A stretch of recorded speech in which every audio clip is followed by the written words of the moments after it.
I interviewed Michael Vick recently, and we got into sort of argument because if you remember the Michael Vick story, his friends were living in his house, ended up having a whole dogfighting operation,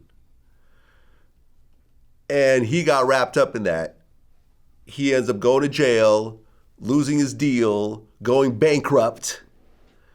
And what city this happened in? Atlanta? This was Atlanta? Virginia. Virginia? Yeah, that's where he's from. And like,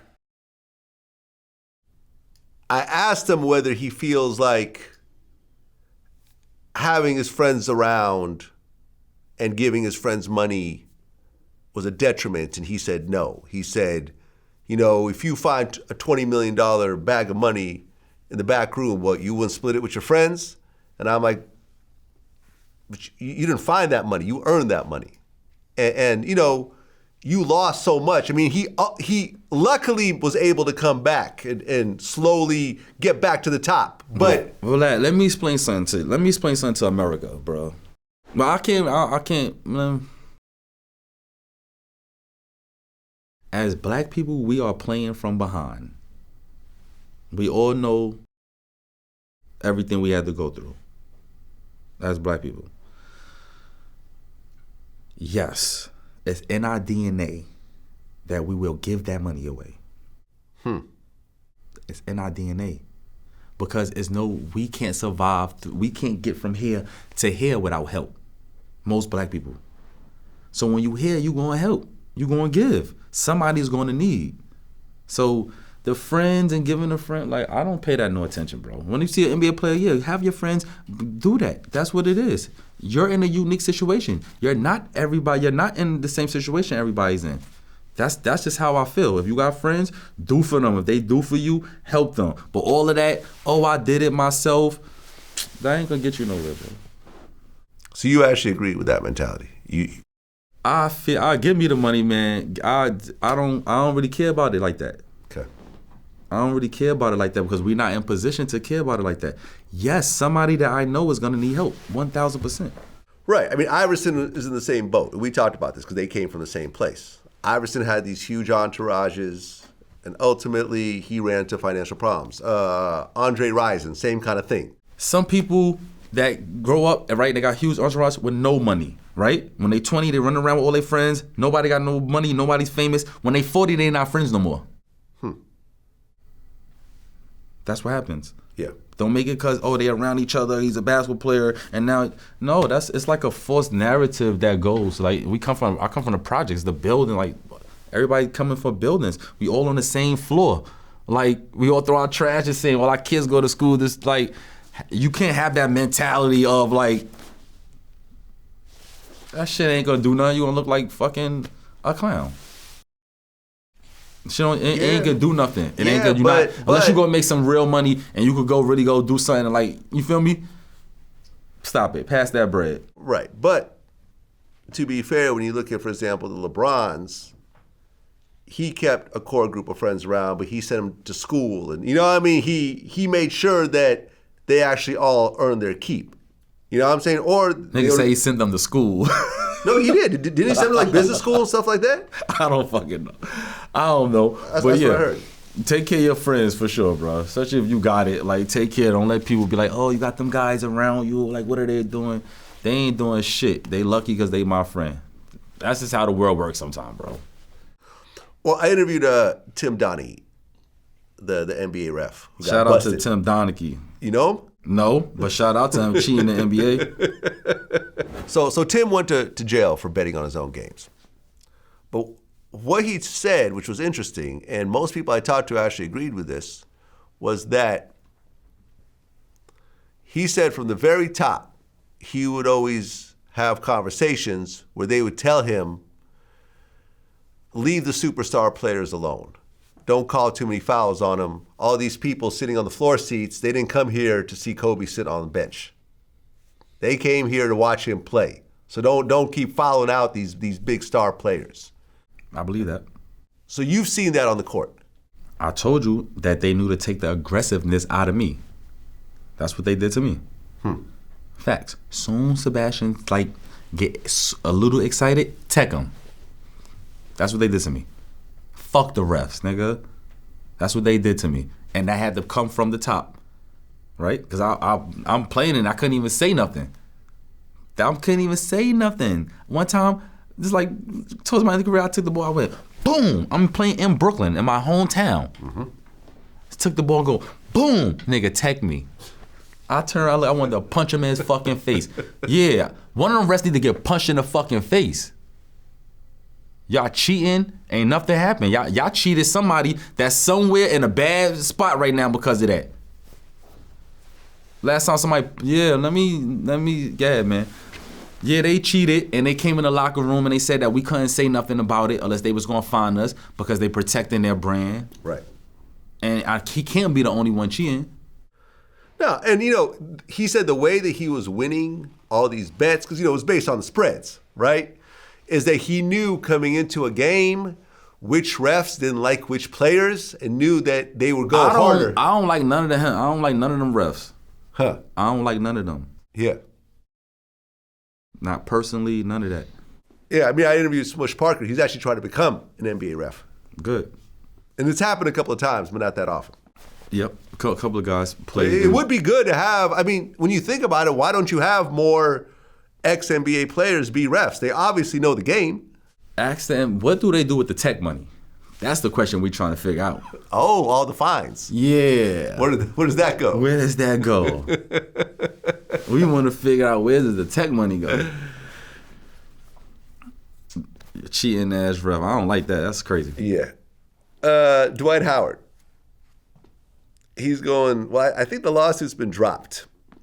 But have you heard all the crazy stories about the transgenders and everything else? No, I ain't seen no trans. I ain't seen that story. I seen some other shit. Well, it was basically this gay dude who claimed that he was messing with Dwight. Said he went home with him in a... Next, Vlad. Okay, I'll skip that. We ain't doing that. Okay. Well, on July 20th, Mike Tyson is fighting Jake Paul. Mike Tyson's 57. Jake Paul's 27. I'm scared. Who you got your money on? And let's talk about Brooklyn. Mike Tyson, who's the I mean, hold on. Would you say, is Mike Tyson the greatest athlete? I mean, the biggest athlete to ever come out of Brooklyn? 1,000%. Yeah. Now that I think about it, I can't think of a bigger athlete to come out of Brooklyn than Mike Tyson. Well, Jordan, I think maybe was born in Brooklyn, but Mike Tyson's a different breed. Tyson, yeah. Him still be fighting at 57. I'm scared for Mike. I'm so happy for Mike though that he got Mike a situation. Have you ever met him? I met Mike 2 times. One time I seen him in the club. Okay.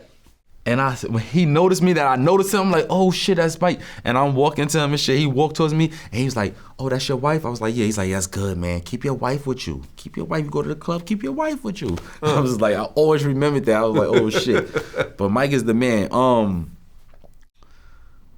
I hope Mike knock out Jake Paul, man. But Jake Paul, I'm a Jake Paul fan. Like, you feel me?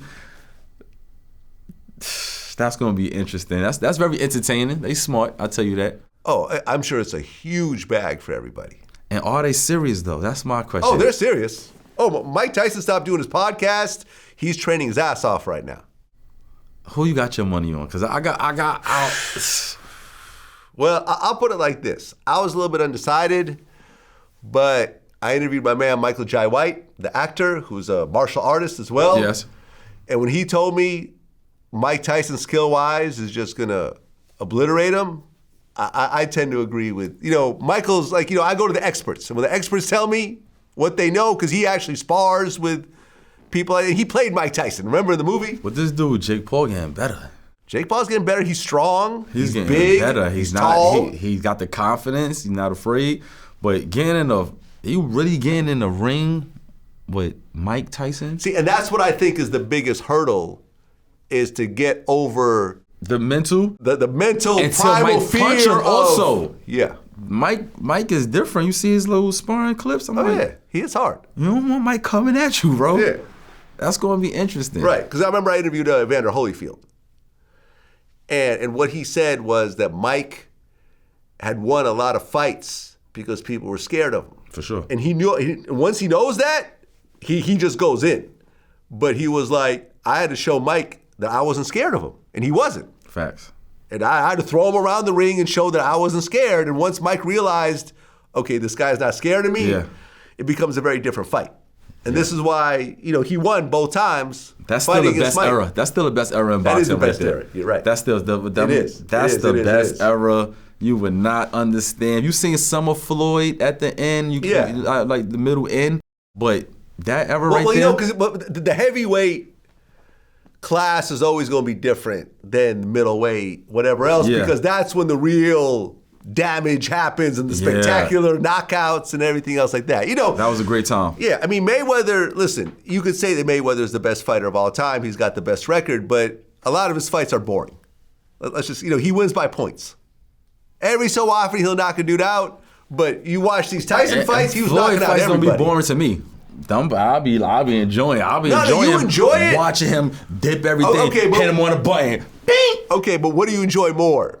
Floyd Mayweather fights or Tyson in his prime fights? Oh man, it's not even a comparison. See what I'm saying? It's not even. That's what I'm saying. It's not even a comparison. It was the Tyson era was spectacular. 30 seconds in, knockout. Facts. The He come would out come and everything. in, no socks, towel on his head. He'd be staring at his opponent. He's saying, "Want to eat your kids?" Tyson. Shout out Mike Tyson. Mike Tyson is one of the best stories we have in America. For sure. He did that shit right in front of all of us. We all should bow down to Mike Tyson, bro. We seen Mike Tyson all the way up here, and we seen Mike Tyson go all the way down here. And now we see Mike Tyson all the way up here, and he looked us in our eyes the whole time. Oh, yeah. How many people could do that? Vlad, can you go broke right now, Vlad? Can you go stand on that? That's serious. Can you go broke right now and go stay in an apartment complex right now? It'd be tough. It'd be tough, bro. You probably can't but get through but that. I did go broke and I got it back, though. So it did happen to me when I was younger. But now at my age... Vlad, you get the question, Vlad. You can't do that. You can't lose it all right now. Can't be no Vlad TV no more. You got to go do it over. It'd be tough. Maybe you could. Not like challenging you. I lost it all 30. I lost it all 30. To see Mike Tyson get all the way up there. Well, shout out Mike, man. I interviewed Mike Tyson, and he got mad at me. Wow. Yeah, you don't know this story. So I'm interviewing. It's really a Zab Judah Mike Tyson interview, right? Zab was working for me and interviewed Tyson on my behalf, but I'm there, right? And it's at Tyson's gym in L.A. So we're doing the interviews inside of his boxing ring, right? So I'm sitting on the side, and Zab goes through the whole interview, does a great job, and I'm like, yo, Mike, do you mind if I jump in and ask a few questions myself? He's like, yeah, cool, because Tyson already knew who I was. He had watched some of my interviews, whatever else, right? So, I'm going to try to push the envelope a little bit, with my interview style. So we're talking, and he's answering the questions. It's all good. It's friendly. And I said, well, Mike, because Mike always had a bunch of street guys around him, right? Like Eric Von Zip and people like that. And I said, Mike, you were worth hundreds of millions of dollars. Why were you attracted to these street guys like this? And Tyson said, what do you mean attracted? All right. And I'm like, damn, like I wish I didn't say it like that. Tyson a man. He's and I'm in the ring with him, right? And my security is way over there. He wouldn't get to me in time if Tyson decided to swing at me, right? So I had to talk my way out of this situation with a pissed off Mike Tyson. Yeah. And eventually, because I'm like, I'm not calling you gay. Like, I'm not saying attracted in that way. I just meant like, and I'm like, no, man, I'm just saying, like, you had these dudes around you, and it seemed like those were your friends. You gotta watch how you speak to Mike. You gotta watch how you speak around Mike. That's a Brooklyn night right there. You gotta watch how you speak to Mike. Exactly. And finally he got it. He goes, well, these are the guys when, you were broke, they'd look out for you, and, we all came from the same place. He finally got it, but it was a very scary moment. What is it, here you are, this multimillionaire, and, it seems like you've always been attracted to the guys that are still in the streets to a certain degree. Do you think that's a fair statement? You think I'm attracted to them? Well, not attracted to them, but I mean, you like having them around. You're friends with them and you You maintain think I like this. having them around? I'm just asking. You think I'm friends? What do you think? You think I like having them around? You just spoke nicely about Zip, so I just thought. Yeah, you know who these guys are? When you talk, what do you say about me? I'm this big, whatever I am, right? But you know who those guys are? Those are the guys that when I'm whoever I am is a nobody. I'm here. Those are the guys that live in the same building with me. They give my mother salt or sugar if they need a milk. They're the same guys. Listen, we were all scared of Mike Tyson growing up, watching what he was doing in the ring. I don't care how tough you felt you were. You knew you weren't tougher than Mike Tyson. Not at all. And we was watching him knock dudes out like.